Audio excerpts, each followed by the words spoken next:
the sectors which are, I mean, all sectors are affected for that matter.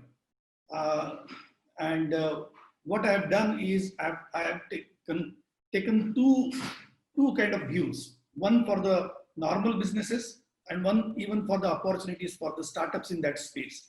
So, I mean, this is just a cloud which acts as a reference for our discussion. Even for small businesses, I would be spending 5 to 7 minutes on each of the sector, and I'll start with this first. So what's happening is going to be real-time threat monitoring. That's going to be going to be a real picture now, right?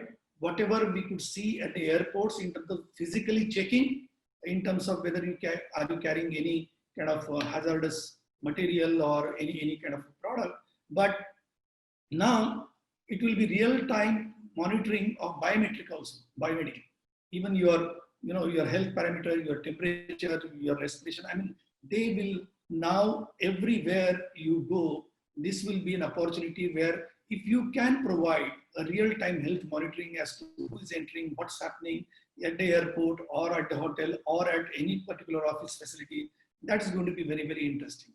Of course, elder care is going to be very much in India itself. We are talking about 200 million people which are going to be in a geriatric space. And these people, I am getting a lot of calls in Nagpur also in terms of like the old people are getting stuck. Now I have a friend in Singapore and who has called me, his father is 92 years old and an aunt is taking care of, she is like 82 years and now this guy, this 92 years old father has a problem because of some temperature or something of like that, and he's sitting out of Singapore. Who is going to take care of this elder care? Now that's going to be an opportunity going forward. What we have realized, it is not the situation only for the COVID, it is going to go beyond that. If you look at, even the opportunities for physiotherapy for that matter, physiotherapy for the people who have cancer or physiotherapy for people who have just been operated. Now the people cannot go to the hospitals because again they might be asymptomatic carriers or they might not, or they might get carrier, because the cancer patients are very, very insecure because of their immune systems are down when they are going through chemo. Now, if they go to the hospitals, it's going to be a problem, but they need some rehabilitation. A lot of companies have started giving the physiotherapy online. I mean, QRFit has already started that. In fact, in Nagpur, there is a company called as Your Physio.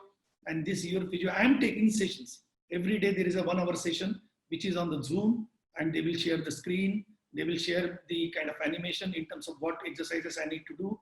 And they will do the consultation and they will guide me through the exercise.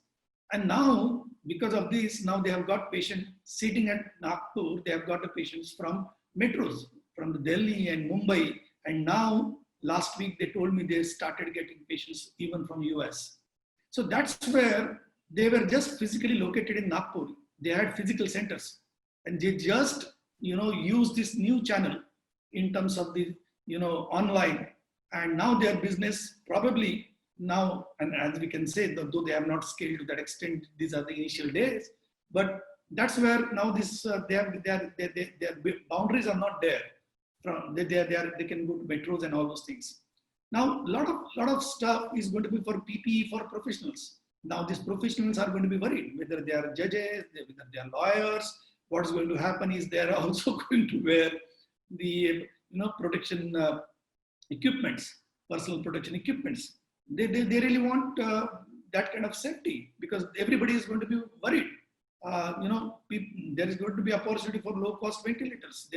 The ventilators need to be repaired. There is big opportunity for any small businesses. You can print the critical parts, the 3D printing, using 3D printing. You can just print the critical parts of the ventilator because these ventilators cost you something like 11 to 12 lakh rupees. Repairing is a big opportunity for the businesses. Renting is the big businesses. Even coming out with the indigenous kits, CSIRs, and all these people, they are now going to be licensing this, technologies and kits, and where the people can, license those and start manufacturing. Certification of baby care. Now, as the things will move forward, for the kids, to be put in the baby care, you will require this baby care to be certified to the COVID standards. You need a lot of businesses are going to happen around isolation units, the treatment tents, even the tiny face shield. I mean, this is what I was talking about in terms of the small baby shields to be created for the kids just born in the hospital. Now they need to be protected. Can you create those very highly sensitive, very light touch, the tiny face shields? The car wash companies can start coming out with the new models using their drive-through models through which they can create a disinfection chambers or self-diagnostic medical devices. I mean, those are home healthcare, telemedicine, Ayurveda. These are going to be the huge opportunities coming forward in terms of even the startups. A lot of companies have really started. As I was talking about, though it's not a very, very good example, but still, purely from a business opportunity perspective, let's take the will execution. See, 75,000 people have died in US, right? And the number is increasing because still 14 to 15 lakh of people are still into the infection. And these people die alone. They are not supposed to allowed to meet to their family members and all those things. Now, there's one company who has come in. We said that, okay, we will make sure that you can execute your will as with respect to your property in a very smart way using the new technologies. And that's a company which now there was a problem because the patient were dying alone. Now they have come up with this. The Jarvis is one of the very interesting company where it's using the UV sensors. This is mounted. This is a robot and which can be mounted on a truck and with a camera. And you start driving it or start focusing on the crowd. It will, from 100-meter distance, it will show you the people with a temperature more than a given threshold. For example, the people, this video series for the pregnant women are very, very worried as to what care they should take. Nobody is telling them at this point of time. So there is a company who has really, what they have done is they have come out with a series. This is a startup who have come out with a series of videos of what to take care in terms of the pregnancy. And these are the videos they are making it available to the nurses. Now, one company is saying that if you have a problem, COVID, not COVID, we will make sure that you get access to the best of the doctors through a telemedicine. And they have now come out with the kind of an application, regular problem or COVID problem, you can really talk to them. A lot of companies have now come up with a contact-free monitors and mini ICUs. Now, what they are doing, these are like the patches or kind of a mini ICU. The patches could be stuck on your chest, or the patches could be below your mattress, or this mini ICU could be just like 3 feet or 4 feet away from the patient, and still it can monitor the typical conditions with respect to the temperature and the respiratory rate all across the world. I mean, you don't have to be there.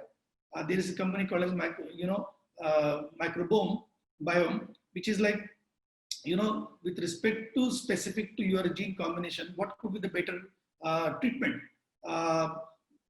Then, the Fitbits and smart thermometers. What companies have done is that they're trying to monitor where the Fitbits are being used. And, in that cluster of the Fitbits, let's say take a cluster of 2 kilometer by 2 kilometer, if the respiratory rate of that cluster typically shows 10% increase, that means there is a likely chance that there is possibly kind of a possibility of flu or the virus, through which because of the temperature and because of the temperature, the heart rate has gone up 10%. They can look at that cluster and take a proactive measure. Even the smart thermometers, which are not prevalent in India, but in US they are, and they can look at the clusters where the thermometers are showing because that data is centrally collected, whether this temperatures in that cluster is more than 2%. They can really go and look. There's a huge opportunity in terms of the patient-centric health data. Most of the health data was clinic-centric, hospital-centric. Now US has moved a resolution, and even the WHO is moving towards that, that now the patient should be able to carry their own healthcare data and it should be interoperable. That means I have my patient data with me as a patient. I can go to any hospital, any country hospital in the world, and moment I am able to give access to my patient data, be it on the card or be it on the cloud, that data should be accessible to anybody in an interoperable way. And that's going to be huge opportunity. And in the US, they have given a 2 years window for all the health companies to modify their health system. And some of the companies are using the smart Google APIs through which they're trying to make it interoperable. There's a huge opportunity for the startup.